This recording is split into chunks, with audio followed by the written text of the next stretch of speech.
dhawaan ay ahayd markii madaxweynaha Puntland Dr. Cabdiweli Maxamed Cali Gaas uu sheegay in xooga saari doono kobcinta waxbarashada. Wasaaradda waxbarashada Puntland u magacaabay Professor Abshir Yuusuf Ciise.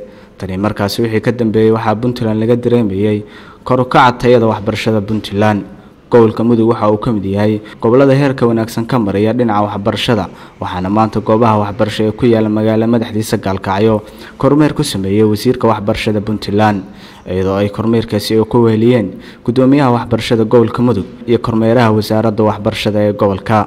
gudoomiyaha waxbarashada gobolka Mudug Bashir Axmed Khalaf oo wasiirka ku soo dhaweeyay gobolka Mudug ayaa ugu horeen ka hadlay ujeedka kormeeridda wasiirka waxbarashada Puntland.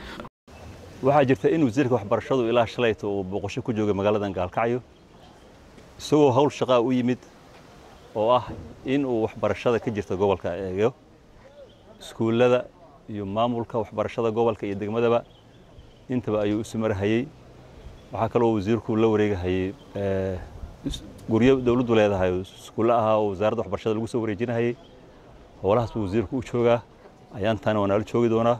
waxa kale oo wasiirku la kulmi doonaa macallimiinta iyo maamulka dugsiyada si uu talagelin iyo fariimo uu wada u siiyo.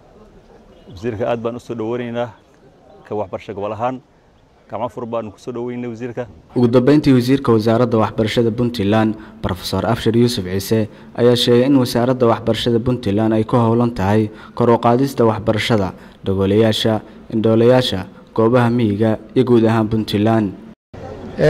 تعليمته وزارة وحبرشادو ساعدوا سنتين با دولة بوتلان مدرع دكتور عبدولي وقص الرئيو هي وزارة وحبرشاد الله إجمالي إني كها قبته وحبرشاد أوبتك بوتلان يباهيين وحاوست لقى حريقي إن تعليم تلبلاريو لجارسيو مي la gaarsiiyo dadka special education ka la yiraahdo ay waxbarashada gaarka u baahan degolayaasha indhoolada ka mid yihiin la sameeyo technical schools oo aad iyo aad iskuulo farsamo oo maartay aanu baahi weyn u qabno dadka waaweyn in wax la baro oo ayaan ku ekaan dhalinyarada iyo magaraysa iyo dhalaanka yararka ayaan ku ekaan tacliintu.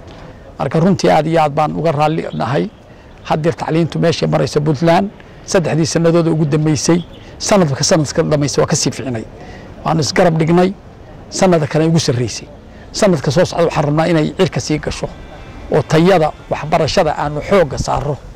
waa wax la wado weeye wax habeen imanaya maaha, laakiin markii la isugu tago tacliin wanaagsan oo dadka reer Puntland in laga haqabtiro tacliinta ay u baahan yihiin oo degaankooda iyo dadkooda u baahan yihiin insha Allah. ilaahayna tala waa saaranaynaa. arrintaasna waxa weeye waa arrin aan har iyo habeen laga seexanayn ilaa aanu tacliinta ka qabtiro. Maxamed Cabdi Casiis Warsame, Kalsan TV, Gaalkacyo.